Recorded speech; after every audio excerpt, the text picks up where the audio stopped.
Hello and welcome to this episode of the Game Plan podcast by College Baseball Advisors.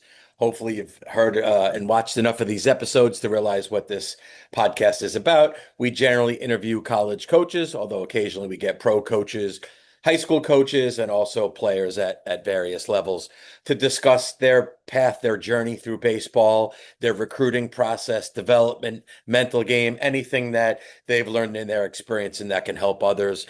And typically, our audience is high school baseball players, parents, and coaches at all various levels. I'm your host, Wayne Mazzoni. I coached college baseball from 1992 to 2022, and now I run College Baseball Advisors, where I help kids and parents navigate the path of the recruiting journey, which can be very, very difficult. For more information about what I do, you can visit my website, collegebaseballadvisor.com. You're also welcome to send me a reach out text. My phone number 203-260-4932. I will have you fill out an intake form, review some video, and then at your convenience, set up a time to meet by Zoom to learn more about your particular recruiting process. On today's episode of the Game Plan, we had Chris Marx, who's the head baseball coach at Campbell University.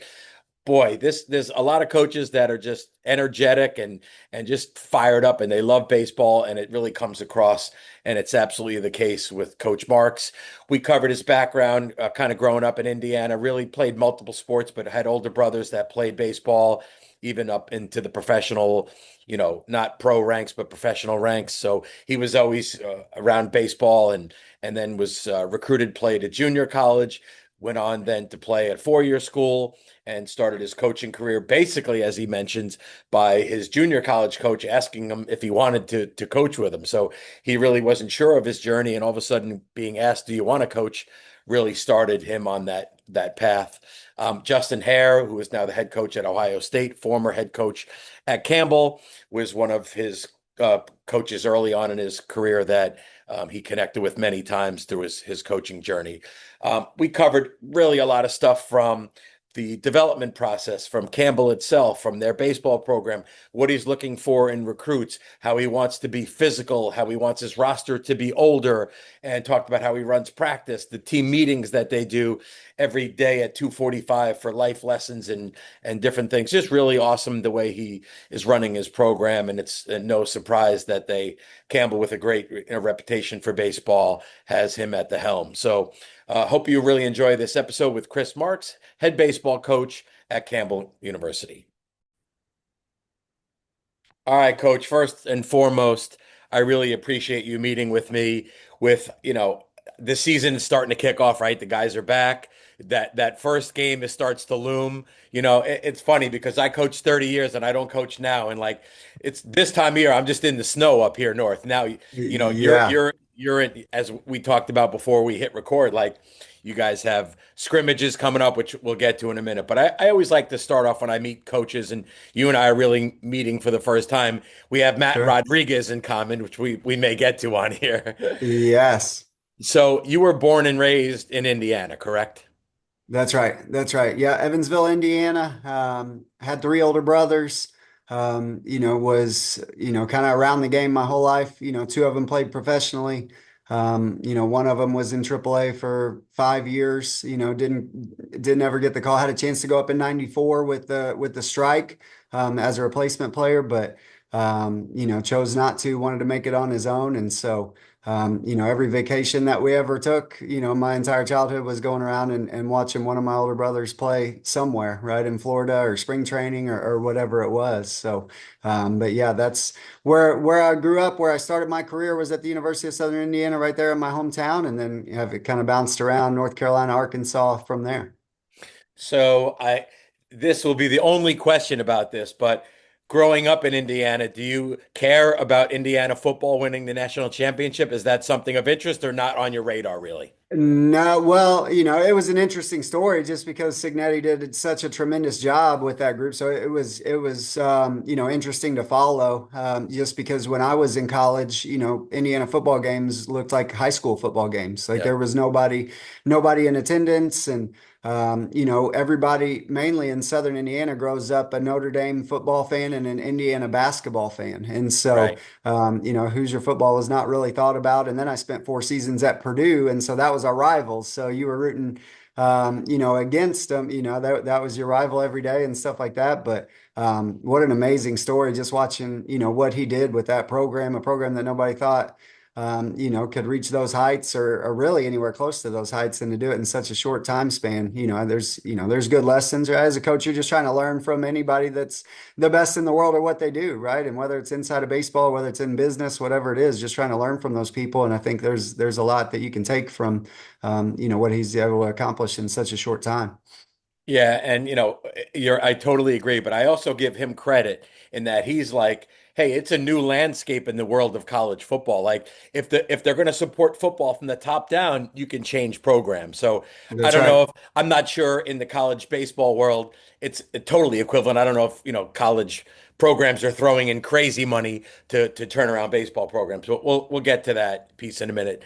Did you Yeah. play other sports growing up, or obviously you talked about the brothers? Were you locked in on baseball only growing up? No, I played football, basketball, baseball in high school. Actually broke my leg the first 15 minutes of the first practice of football season my sophomore year. So, yeah, I had a fracture in my leg that I thought was shin splints, and Wow. we're jumping over bags the first 15 minutes, and my leg snapped completely in half. And I was an average athlete. I wasn't 6'2" like my two older brothers, and didn't run great, so I had to start playing in the fall. I chose after that to start playing travel baseball in the fall, just to get recruited and be able to continue the baseball career. So I played basketball and baseball all 4 years. Football, very short part of the first two, and then I started playing baseball in the fall after that. I'd understand after that, you'd like get the heck out of football. I mean, football's a great sport, but even kids that I talk to that I'm working with, like on recruiting that play football, everyone gets banged up in some way or another. So it's understandable, especially That's for right. many kids and you making that move. But what do you remember about, being in high school and being on the other side of recruiting? What was your recruiting process like? So mine was late. So actually, the travel team that I was a part of had a bunch of good players. I was the only one that didn't go Division 1 on the entire team, right? The whole entire lineup, right? We had a first rounder by Wow. the name of Eric Campbell, who never made it to the big leagues. Several guys in the top 20 rounds, and then several Division 1 guys, and I had a really good kind of junior to senior year. Ended up hitting three hole for that team, and playing second base every day and stuff like that. But like I said, I mean, the tools were very average. I was a 7.0 runner, right-handed, hitting 5'11", a guy that I would not recruit, to be quite honest with you. Just a guy that had some feel and some instincts, and I could defend. And so finally got ended up going to Olney Central Community College, for 2 years, and then actually got recruited down to Ouachita Baptist Division 2 school down in Southern Arkansas, and that's where I played for Justin Hare. So he recruited me out of Olney. I played for Justin Hare. We were pretty close, and it was always kind of talked about that. He wanted me to join him. When he got a head coaching job, and I was just fortunate that it was here at Campbell. That he got his first head coaching job, and so when he got the head job, I joined him out here as the head assistant and recruiting coordinator. So basically, you guys really met when he recruited you there, right?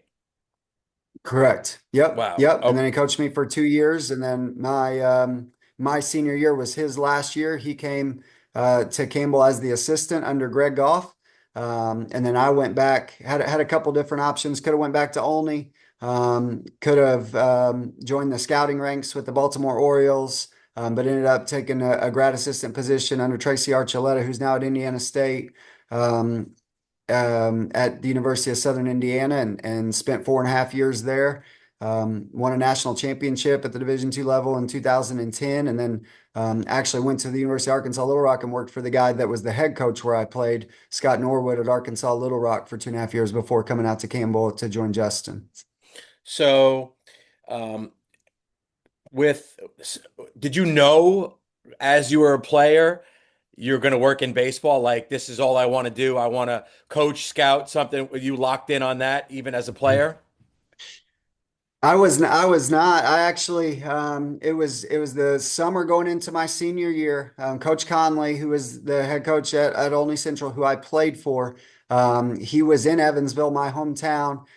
seeing a summer league game. And asked me to come and join him over there and just hang out. And it was that day when he told me I could come back to Olney and be his assistant until I was ready to take it over. And then he would turn over the program to me whenever I was ready. So I think he ended up staying in the game for about 15 more years after that. I ended up not going there, but that was really the first day where that coaching kind of got on the forefront of my mind. I hadn't really thought much about it before then. I didn't really know what I was going to do. And, after that day, I was like, you know what, this makes a lot of sense, and ended up having some opportunities come open for me, during my senior year and stuff like that. And like I said, ended up going to Southern Indiana. But if it wasn't for Dennis Conley in that day, I don't know, if it ever would have clicked and came into my mind. It's funny. As I've done a lot of these podcasts, meet a lot of coaches, it seems there's two routes people go. Sometimes they start a regular job and they hate it and they get into coaching, right? But Yeah. sometimes, even John Shogren, who's a head coach at Rollins College in Florida, he was on a couple of people ago, and he's like, I got asked to coach. I never even thought I wanted to coach. All of a sudden, I got Yeah. asked. I started to do it, and he goes, I fell in love with it. So it seems similar to you. You didn't know what you wanted to do, but soon as he put it in your head, it seemed like you go, hey, Yeah. this is a pretty good idea. It seemed like that, yeah, the obvious truth and stuff like that. So yeah, it worked out great. Worked out great. Very fortunate, it's crazy how, the good Lord kind of makes your pathway known and everything works out. I never would have thought, I'd never wanted to go to a junior college. I didn't want to play Division II baseball, right? But won over 40 games and played every day all 4 years of my career and wouldn't trade it for the world. And since then I worked for three of the coaches that I played for, so it's just, I'm a big believer that everything happens for a reason, and it's just funny how kind of it just gets lined up for you, at times. Yeah, and I mean, all the coaches, of course, I talked to, same thing. They were all in school really before this modern world of the portal. But Yep. the reality is, like, I think people realize like how many good opportunities there are to play baseball at all the different levels, D2, three, junior college. Like, so it's understandable. Kids want to play Division I baseball. It's the highest level, Of but course. it is, there's not enough room for everybody, and it's not the right move for a lot of people. So look at your career. Maybe you could have gotten seen and gone to a Division I, and maybe you would have eventually gotten playing time. But look at your Yeah. experience, right? You probably wouldn't trade that for anything.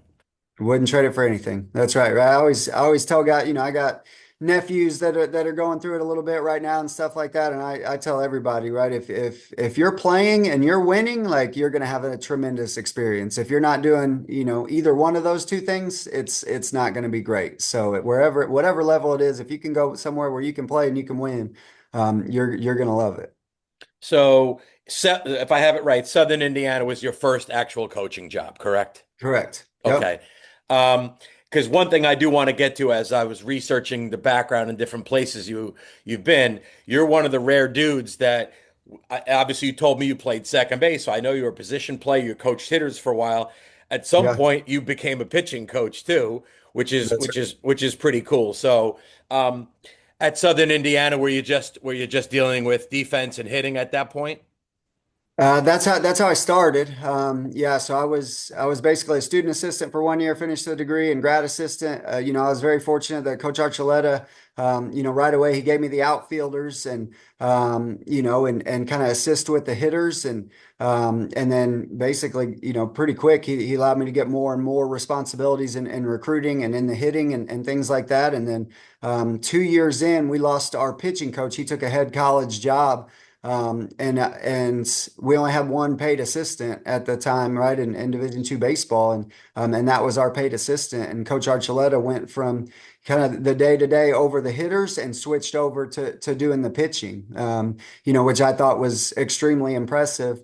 That he was able to do that. And so when our pitching coach left, he went over to the pitchers and gave me the hitters, fully. And I always thought if I had the opportunity to do that, that it would set me up for this job that I'm in, being able to be the head coach at some point in my career. And it just kind of worked out, when we went to the University of Arkansas Little Rock. My first year there, we led the country in home runs per game. I think we were sixth in the country in runs scored, but we were one game under 500, I think. And so when the pitching coach left, our head coach didn't have a bunch of names nobody was really excited about on the pitching end, and I said, just hire the best guy and I'll do whatever. And I knew that, switching over would force me to learn it more so than, if I wasn't in charge of it. So I, took some time and, was fortunate that I had good people, that I could, bounce questions and ideas off of and things like that. And just kind of transitioned over and had a good year. But then I got hired at Campbell as the hitting guy because Justin knew me as a hitting guy and recruiting guy. So,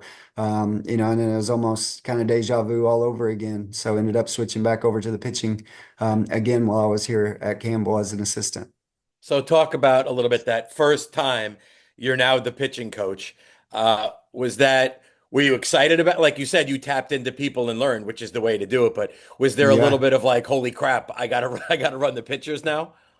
You hate to say, but we were not good on the mound, right? And so, it was almost like you couldn't mess it up, right? It was going to have Right. to go, it was going to have to get better, and so, and I'd recruited, that year prior or the years prior, the 2 years prior, I guess. And so, we had good arms coming in, which is the name of the game as well, right? Good players make it a lot easier to coach, right? And Right. so, so switched over, and my biggest thing was just to make sure that those guys were getting developed and that they were staying healthy. And so, I trusted myself to put the work in to be able to put those guys in those positions. And so, from a hitting standpoint, I've always been good at just being able to see the kinetic chain and it works the same in throwing as it does in hitting. And, so the transition was, it went fairly smooth, right? We set the school record for ERA my first year doing the pitching at the field that we were playing at. So, it was smooth and gave me a lot of confidence that, that I could be, beneficial on both sides wherever I was at and at least a sounding board, if I wasn't in charge of one of them. Yeah. It's something you said there is so true. I think in terms of the movement of a hitting and pitching, in a lot of ways, they're very, very similar. Right? That's right. Like you said, the kinetic chain for sure. And then something, I mean, I've only known you 17 minutes now, but you strike me as a kind of a fiery, good mental game. No, really. And listen, that's half the battle in all sports in baseball and certainly pitching. There There is, is no doubt. and I say this to every pitcher my whole life. I coach college pitchers 30 years. Dude, you're the most offensive person in all of team sports. You got the ball more than anybody, man. So That's if you right. have that attacking mentality, you're going to get better just by your mindset, right? Obviously, you There, need there, stuff too, but you know. Yeah, there is no question. Yeah, just the all the eyes are on the guy that's up there on the mound with the ball, right? And so, you're up there, you're the visual for everybody that's pitched in that uniform and everybody that's been there before, and you got to carry yourself with, like the most confident version of yourself, and you got to attack the zone and I think, as I've moved on and as metrics and things like that have gotten more and more involved, right? It's awesome to have like Coach Stone is our pitching coach here. He does a tremendous job with shapes and things like that. And, I think you always try to hire guys that can add in things or do things that you can't do. And he's been tremendous at that. And, we were able to throw a bunch of strikes and now you add in the piece of, hopefully the shapes with it as well to get more swings and misses inside the zone. And on paper, you should have a good thing going. Um, so what was the year when you first came to Campbell? So 15 was my first year at Campbell. So spent 2.5 years at Arkansas Little Rock and then came here. They were coming off of two really good seasons, where they won, got snubbed a little bit, in that 13 season, won 49 games and did not make the regional. And then they were able, with a little bit lesser of a squad from what I understand, right, we're able to win the conference tournament and then make a regional in 14. So we were coming off of two good seasons and, Cedric Mullins was here, right? Who's been a big league all-star. He was our center fielder who, was unbelievable to watch defend the field. And then, like I said, transition back over to the hitting. And Justin, Coach Hare ran a lot of the hitting stuff, and so I was mostly on the recruiting side, and then assist with hitters and things like that initially when I got here. I didn't realize that 49 wins and not make a Mhm. regional. I mean, That's right. that must have been a punch because I mean that may never have been done before. I don't know. We don't want to get it, but that's insane. I didn't realize that. Wow, that's Yep. incredible. Um, so so Campbell was obviously the connection was Justin Hare, which got you to Campbell in the first place. So Yep. I don't know Justin at all, only by name. Is this an awesome guy to work with? Yeah, he was great. Like I said, we were close, when I played and he coached and so I think anytime you're right, you work, you have guys that played for you that are there. They kind of know what you want, and I Right, was on that end, right? I kind of knew what he wanted, and I think there was, just some trust, automatically right there in that relationship, and that was always for me. Like I didn't care if I was doing the hitting or the pitching or the outfield or the recruiting, like any of it, just kind of, don't tie my hands, right? Let me do my thing, and right. I'll work as hard as I can, and it terrifies me to fail. So, like we'll make sure it's done right, whatever it is. Like, I just, whatever you want me to be in charge of, I'll just do my best to do it at a high level. And so there's some trust in that. And, whatever he needed, which was, like I said, the recruiting piece of it to start and then transition to some different areas later. But I think it's always, I think, um, five guys here that played for us. A couple guys that just finished last year that are now GAs, and then two guys that I coached here at Campbell that are here on staff with us. Right, just for some continuity and it just instances like this, right, where we're going to start early hitting groups here in 45 minutes. I know that stuff's going to be set up. And on time, and they're going to be down there and bringing energy, and then it's going to be set up how I want it, and everything like that. And I think that always brings value and takes some time to get that trust if it's somebody that you're just meeting for the first time. Yeah, that totally. I do want to just talk a little bit about Purdue, and then we'll talk about you now taking over, at Campbell. So, um, you were at Purdue for, was it 4 years? Yeah, so COVID was my first year there. So, got shut down early and then basically missed the 2020 season. And then 2021 was conference only, Big Ten only, and all Oh, that wow. stuff that was going on during that time. So, including the 21 season, I was there for 4 seasons, but 5 years overall. Okay, interesting. I didn't realize that. So when that first year was conference only after Yep, the COVID. Oh, wow, very interesting. correct. Yep. Yeah. What was that? Was that would the number of games get stepped up, or was it the same conference schedule as always? Yeah, the number of games did get stepped up. I don't remember exactly how many that we played, but there was no midweek games, right? You're playing, sometimes in pods, sometimes one-on-one and stuff like that. But yeah, it was definitely a shortened season overall games wise, but it was more than a regular conference season. So, Got it. and the Yeah. Big Ten was strong that year, so there was no breaks for sure. I don't even want to talk COVID. We're all over that. So we'll move past that. Yeah. What are the takeaways of your time at Purdue? I think Coach Goff, has had a bunch of success for, he was a pitching guy. He's coached big leaguers on the pitching side of things. I went there as the pitching coach, and some of the more game management type things, right? And controlling the game and things like that I learned there was probably the biggest benefit, to me. I think that like I said, just a little bit different, right, than what I was used to, and especially different. That was the first guy that I ever worked for that I didn't play for, Right. and so, there was definitely a learning curve in the fact that he wanted things done a certain way, right, and I had never seen what that way was, and I was used to run the pitching staff how I wanted to do it, and he had his ideas of how he wanted to run the pitching staff, so there was definitely some learning there, but overall, the biggest takeaways were just like I said, man. I think it's going back, where for so long it was more just stuff and velo and all that stuff, right? And he's more, he's been around the game and had success for a long time, right? With changing speeds and controlling Yeah. the game and things like that. And so getting to be around him and bounce ideas off him was a tremendous benefit. That's awesome.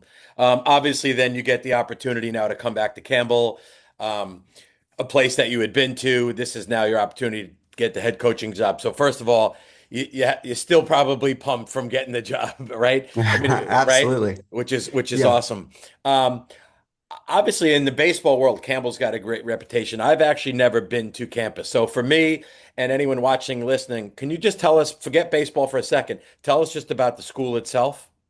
Yeah, yeah. So what we tell, guys coming in and recruits, right? It is not bright lights, big city, right? We are from where I sit, I'm 55 minutes from the Raleigh-Durham airport.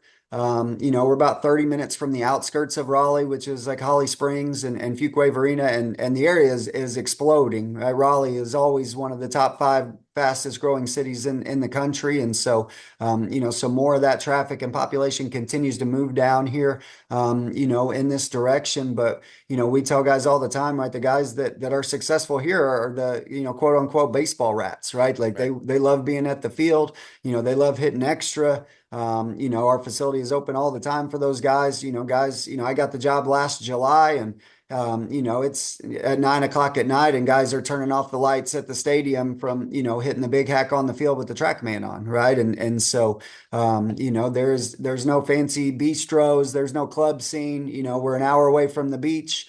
So you can get away, on a weekend and stuff like that. But ultimately, the guys that are successful here are the guys that, want to come here and see how good of a person and how good of a player that they can become. I think that's music to a lot of people's ears. No, really it is because it is nice to know when you have a break, you can get somewhere and, do something different. But ultimately, right, that's what you want. You want, and it's probably what they want. They want to get as good as possible. They'd love to win for the Yeah. university, and they probably like to play baseball after college if they could too. There's Right. no doubt, right? There's no distractions, right? Like, anytime you put 4,000 18 to 22-year-olds in a confined area, right? There's plenty of trouble to get into, but trouble's not coming and knocking on your door, right? You have to go find it.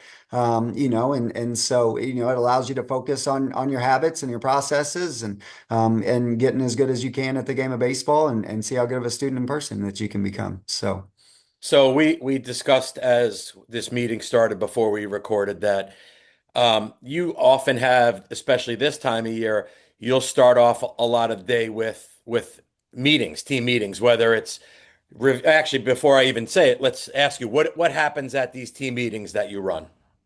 yeah, so we'll go with some early hitting groups, kind of late morning or early afternoon, but we just get our guys together, before practice every day. So typically at 2:45, right, we'll meet, for 3:05 stretch, and that's just in the locker room, and it kind of takes different shapes depending on the time of the year. So in the fall, it's more kind of personal development stuff, right, where we'll talk about, everything to do with being a man, right? Whether it's being a man or a father or husband or there's days we'll talk about investing right at the end once we're done with fall ball, right? Like just things that ultimately just things that I wish I would have known when I was 22 Mm. years old that I had no idea of, right? And so I think there's we always say, right, don't let school get in the way of your education, right? There's a curriculum that they always have, right, that they're going and doing, but the types of things that I wish I would have known when I was 22 years old is a lot of the things that we try to get across in the fall.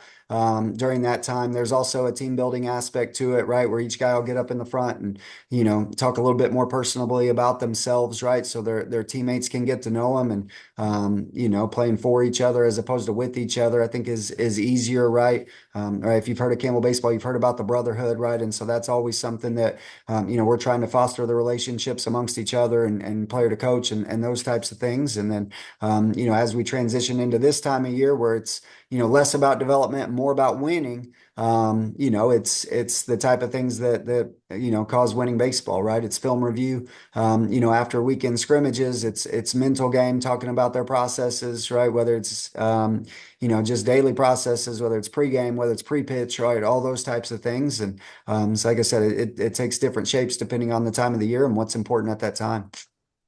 I think that's absolutely incredible. I mean, it really is because I have two boys in college, one that plays college baseball and I coached many years and no offense to any professors listening, but like these dudes learn way more with the game of baseball because we're first of all, we're around them as coaches, you're around them way more.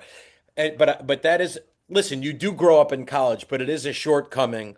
A lot of like Mhm. common sense things do not get taught at the There's no university doubt. level. Yeah, so I think it's really awesome that you do that.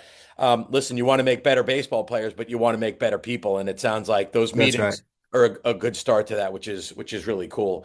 Um, let's talk about this because you mentioned before that you wouldn't recruit you, right? When you as a coach would see you as a player. So let's talk first from a strictly skill baseball talent thing. Is there anything that you particularly look for offensively or hitting pitching wise in the recruiting? Let's not talk any characteristics about personality, et cetera, which we'll get to, but is there a style that you want when you're recruiting guys? For us, there's two things that we always talk about that we're not going to miss on, when recruiting guys. And the first one is just tools in general, right? And so, we want guys that have the ceiling, right, to play pro baseball, right, or to be big leaguers, right, on top of that. But, we want guys that can be pros, right? We want to look, we want to be physical, right? We want to be the oldest, most physical team in the league every year. I think, Indiana football, once again, showed us that how much older they got, in a quick time frame. But that's always been the case, since a decade ago when I was the recruiting coordinator here. We want to be old and we want to be physical and we want to have the tools to play at the next level. So, if you want to talk more specifically than that, right, like, some sort of an out pitch, if it, whether it's a breaking ball or, a fastball, guys that typically, right, try to get guys that can win with the fastball to start on the front end of the game, and you need breaking balls or out pitches out of the bullpen. And guys, their swing doesn't necessarily have to be dialed in, but they need to be able to have the bat speed to hit the ball hard, right? And we've hung our hat on development here for a long time, and so the strikes and the swings are less important, right, than the stuff and the bat speed, right? And we're trying to develop the swings and the deliveries to be in the zone more, the swings to get the barrel on the ball more often. But we want to have the tools to be able to compete with anybody in the country. You said something no one said on this podcast, even though I think a lot of people probably try to do it. You did say old. So are you specifically trying to get either older freshmen, et cetera, portal kids, redshirt kids? Is there a method by which you try to get your roster older? Um, honestly, like we're trying to recruit the best high school kids that fit that system, right? Like now, 35 man roster as it goes down to that, like there's less room for guys to redshirt and develop. Yep. So ideally, like they can do something as a freshman, right? Throw 10 innings out of the bullpen, or can you defend or run or so, Yeah. something as a freshman, and then transition into an everyday player by their sophomore year. But the guys that are physically ready to do that are, a lot of times in the ACC or the SEC, right? That's where they're going. And so, but we're actively recruiting those guys, right? That fit that. And, if you don't get them, then you go to junior college and the same thing, right? The guys that can, be all conference types guys and guys that are physical and have the stuff or the tools to perform at a high level, then we're trying to get those guys. And if we don't get them, then we'll get the 22-year-old grad transfer that's performed. Right. So you mentioned this already that you're kind of looking for the baseball rat kind of guy. Is there anything else from a characteristic standpoint, a grinder, grit, anything that you say, hey, this guy fits on the field what we're looking for? Do you get into the point talking to coaches or through the recruiting process where you're trying to make sure they have certain characteristics you're looking for? 100%. Yeah, that is. Yeah. So once again, like we're not going to miss on tools, right? And we're not going to miss on character, right? Those are the two things that we always talk about. So we do a lot of background work with guys that they've played for, whether it's junior college, high school, summer, right? We try to cross check as much as we possibly can. Obviously, talking to them, right? You get a pretty good feel of who they are and things like that. But our guys are together all the time, right? Once again, it is not Bright Lights Big City. It is a small town. Our guys are at the field a lot, right? If they're not at the field, they're hanging out together, hopefully. And so that is the most important thing to us is that we want guys that can be great teammates and guys that can, help push each other in a positive way and that our guys enjoy being around. Like I said, I mean, they're here all the time. They're together all the time. So those two things go hand in hand. So, nothing in particular, but when coaches say, yeah, Johnny's a leader and he's here, he's the first guy here and the last guy to leave and stuff like that. Like those, it's they have to check that box for us to recruit them here to Campbell. If there is a kid you're vetting and you know one of your current players knows this kid, will you Hmm. go to your current player and say, "Tell me about this 100%. kid"? Yeah. Oh yeah, we're trying to get as much information as we possibly can, right? And there's obviously scenarios, guys, have messed up in the past or something like that possibly, and everybody deserves a second chance type of thing, but we're just trying to get as much information and get to know the kid and as much as we can and then use our judgment from there. This I have in my notes to ask you about. I don't know if this is a thing while Matt Rodriguez was there only. I don't know if he came up with it or if it's a Campbell thing and if it's still there. Is this meat locker thing still going on?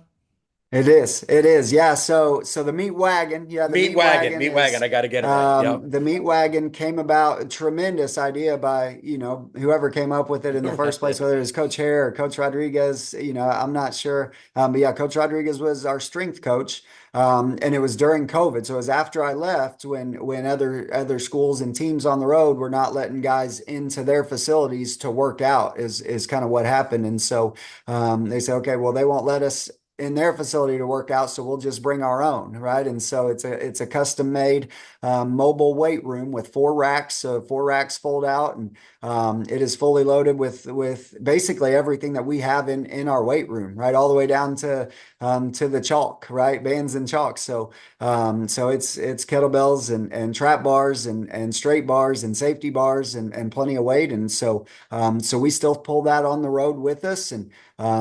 That way we don't have to take guys in groups. Our strength coach can get with the starting pitcher from the night before at one time, and he can go through a primer, right, to get guys ready for the game that night at a different time, and the coaching staff can get in there at a different time, and so it just kind of sits in the hotel parking lot, and you're able to get on it whenever you need to. So, yeah, it has been. It worked out great from a strength and conditioning side, but it has been tremendous from a recruiting standpoint just because everybody, it went viral, I think, at one point Right. on Yeah, it did. Instagram. And Heck so, yeah. you can still talk to kids on the West Coast and they know about the meat wagon and the mobile weight room, which is awesome. So to this day, you guys are on the road. That sucker's coming with you? If we're driving, our strength coach pulls it behind a truck. Yep. Yep. So, and we use it every day, honestly. So, just outside of our dugout down the left field line next to our bullpen, we have a huge kind of pitchers development area, which is awesome. It's a big turf area.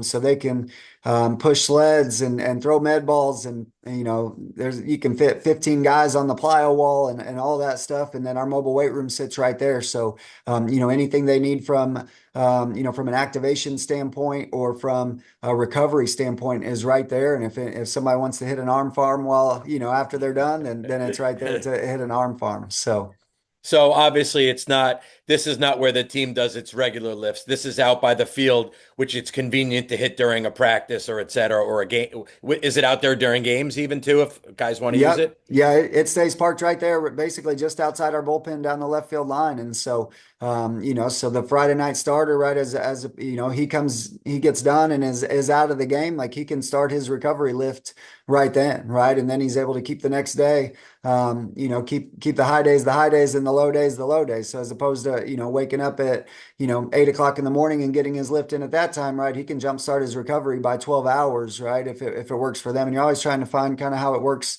the starters especially, right? How their 7 day set works out the best to where they feel as good as they possibly can on their start days. But guys have the opportunity to jumpstart their recovery by 12 hours, right? If they go ahead and start the recovery process before the game's even over, on a Friday night. That's awesome. Really awesome. All right, I want to hit three more things at the end here. Just Okay. to talk some metrics.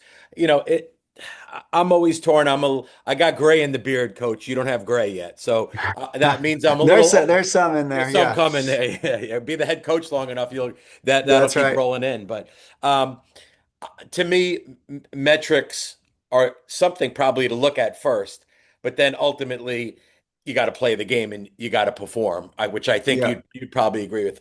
But let's just talk three metrics. Is there a base velo that a guy kind of needs to show for you to go watch him or send one of your guys to watch him? I mean, obviously, a guy throwing 73, no one's going out. Like, is there a certain number where you say, "Hey, I'll now at least invest the time to watch this guy throw"? Yeah, I mean, it just kind of depends. There's so many variables in that, right? Like, I've had, my last year here, we closed out a game versus NC State with a 79 mile an hour submarine guy, right? Right. And with a 68 mile an hour changeup, right? And so, different arm slots, right? Being able to create different looks is into that.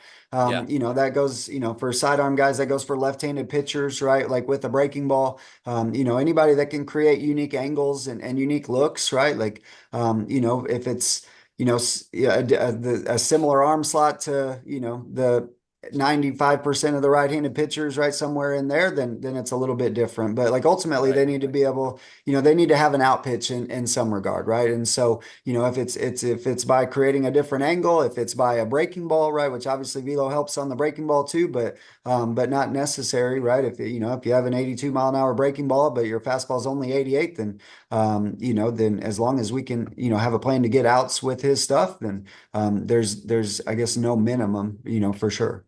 Got it. Okay. And then offensively, a kid emails you, you hear about, or you go on Twitter, exit velo, are you looking at exit velos, the staff? Is that something you care about? Yeah, we're looking at exit velo, and obviously there's more information now, right? And I think Yeah. that's what hurts high school kids more than anything, right? Is the the transfer portal guy that you're recruiting, right? You can watch 150 at bats from Yeah. him on Synergy, where the high school Right. guy you got to go off the trust of seeing him three, four, two, whatever, however many times it is, just off your own eyes versus who knows who they're faced on the mound that day. And so Right. there's just so much more data and information on those guys. But absolutely, we're looking at for the guys that we have that information, we're looking at their top exit velos, we're looking at their average exit velos, we're looking at their chase rates outside of the zone, then we're looking at their swing and miss inside the zone. Yeah, all of those things matter. And so I think that's why the transfer portal is guys get more love out of the transfer portal than in high school, just because there's so much more data and information to go off of, right? When you're going to a 35-man roster, especially, like, you need to be right, right? Like, you can only miss so many times. And with that amount of data that's out there for those guys, it is easier to be right, or knowing what you're going to get than it is, a younger guy that you have far less on and far less, opportunities to recruit that kid. Yeah, that's fair. And we've seen since the recent, 5, 6 years that if you've proven you can get outs and hit at almost any level, it pretty much translates level. Like, Yeah, yeah, maybe you're not going to go from the lowest D3 to a power, who knows? But if you can hit, you can sure. hit, and if you can get outs, you can get outs. Last Yep. one on the metrics before you move. Running speed, is that, a non-starter sometimes, or will you look at a kid's speed and say, hey, does this kid play the game fast too? Or just talk about that. Yeah, I think there's different levels to that, right? We got guys that, we got a guy that runs a 618 that stole 7 bases last year at another school, right? And so you got guys that don't well run as well. I think for us, we base our guys into identities, right? Like, you got your group that can really run, you got your group that can hit and run and move the ball and can bunt and do a lot of different things, and they don't chase the zone and they walk and have high on base percentage. You got your group that can bang, right? That is in there to challenge the fence with every swing. And then you got your hybrid guys, right? That are a little bit more hitterish and can do some different things, right? And so for us, you need a balance of that in your lineup, right? The guys that can really handle the bat and don't chase the zone can raise the floor of the lineup. The guys that can really bang and run fast can raise the ceiling of your lineup. You got to have a mix of all of it. And so once again, we don't eliminate guys, or recruit guys based on those things. It's just about how they factor in, to which identity and how they can help us score the most runs as humanly possible. Yeah, those are all, I mean, I love everything you're saying. It's fantastic. All right, second to last question then is I can already tell your style is energy, upbeat, positive. Is there anything in particular you do from a culture standpoint, from the way you run practices that may be unique to what you've developed, whether it's failure in practice, competition in practice? Have anything that you value from a coaching style standpoint?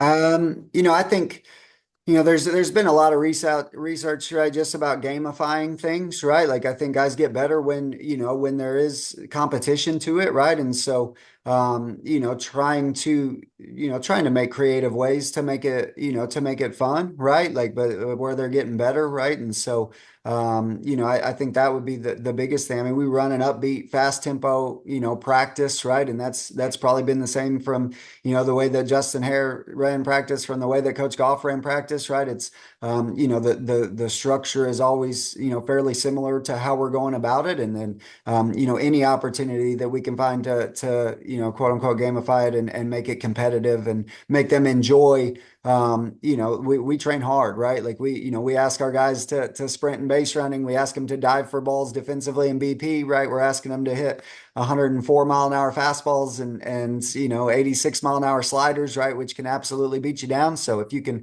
find some ways to make it more enjoyable to do those things, then that is a huge bonus. So we just look for opportunities, to make competing, fun and exciting, to be able to do that. Yeah, that's awesome. Last thing then is, and I can ask this same question, I always end with in a number of ways, which would be, what would you go back and tell your younger self if you could do it again, that things that are important, or, if there's a sophomore, junior in high school that would love to play at Campbell someday, is there one or two things you would advise this kid that you've gotta either have this characteristic or be doing this regularly for you to reach that level? Yeah, I just, I think regularly is the key word there, right? Like, like whether, no matter what you want to do in life, whatever you want to be successful at, whatever your goals are, I think, figuring out, the goal is the first step, right? Which isn't really hard, right? Maybe you want to play college baseball, so then it's just looking at, what the processes are to get you there, right? If you look at, the last three national champions, the average weight is 208 pounds, right? And so, well, you got to be physical, right? Like, you have to, you got to be able to run fast, and you got to be physical, and you got to be able to swing the bat fast. And, okay, well, what helps me do that? Well, I got to eat, I got to lift, right? I got to move fast, right? Those types of things. And then it's just about discipline, right? Which is the key to literally everything, in life, right? Like everybody, winners and losers have the same goals, right? Everybody sits in the chair, right? Everybody wants to be a conference champion at this point, and so it's just a matter of, having the discipline to do the small things, right? That make guys successful to be able to get to those spots, right? For us right now,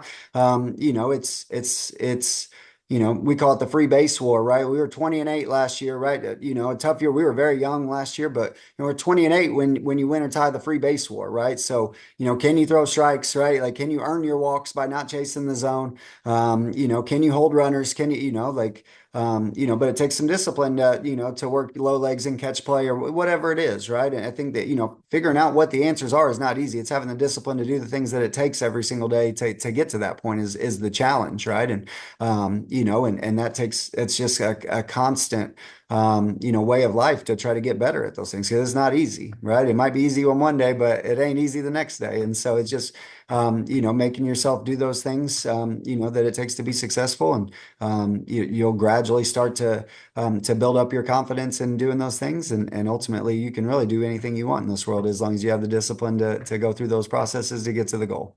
Yeah, that's really well said. And it is interesting that when you watch the College World Series, of course, you can watch the conference playoffs and regional supers, et cetera. But when you get to the College World Series, there's adult men playing baseball there. There's some big boys, right? But There's no then, doubt. right? And then even at that level, but then when you watch the Major League playoffs, the little things mean everything, right? It's They like, all of a so, sudden show up. They all of a sudden oh, show up in the playoffs, and that everybody sees the home runs and the strikeouts, and there is nobody that wants to throw the ball hard and hit the ball farther than the Campbell Camels do. I promise, right? But when it comes down to winning consistently, right, like you have to raise your floor and you have to be able to win when you don't slug, right, and when you don't strike guys out, like you have to play clean defense, right, and so I mean you can beat anybody in the country by hitting a few home runs, right, and striking some guys out, but to put together 35, 40, 45, we're going to play a, projected fifth ranked non-conference schedule in the country this year. Like the teams that we're playing are not going to beat themselves, right? And it's going yeah. to be harder to slug versus, top 10 rounders, night in and night out, right? And so you have to be able to play clean baseball, to win those games. Yeah, no, I love that. And I work with a decent amount of high school kids, and it kind of I read them in the riot act every once in a while. Like if you're talking about holding runners, like think about holding the runner in a state championship high school baseball game where the guy Yeah. on first is the tying run and he's committed to Vanderbilt. Now can you hold Yeah. him? Because if you Now can can you hold them? hold, That's right. right, now can we do it? Like that's what it Yeah. ultimately comes down to. So I love everything you're saying. You got me fired up, coach. Freaking fired up here, man. I talked to all the, I listen, I don't want to throw my past coaches under the bus, but as a player, my football coaches were more inspiring. But as I meet these high level coaches like yourself on these Zooms, man, I got to invent the time machine. I got to go back. I got to be 17 again, Yeah. because a right coach like you can really get so much about out of these kids as players, but more importantly as people. So I really appreciate you. I know you got early hitting coming and you got a long day ahead of you. So to spend some time with me, it means a lot. I appreciate it. Awesome. Enjoyed it. I appreciate you having me. Tell Coach Rodriguez I said hello if you talk I, to him again. I will, no question about it. All right, coach, appreciate it. Thanks, Wayne. Yep. Thanks again for listening to the Game Plan podcast sponsored by College Baseball Advisors. Again, I'm your host, Wayne Mazzoni. For any information, more details about what I do in recruiting, please visit my website, collegebaseballadvisor.com. We have a cool set of episodes coming up in the next week. Tomorrow, we are recording with Rucker Taylor, head baseball coach at Davidson.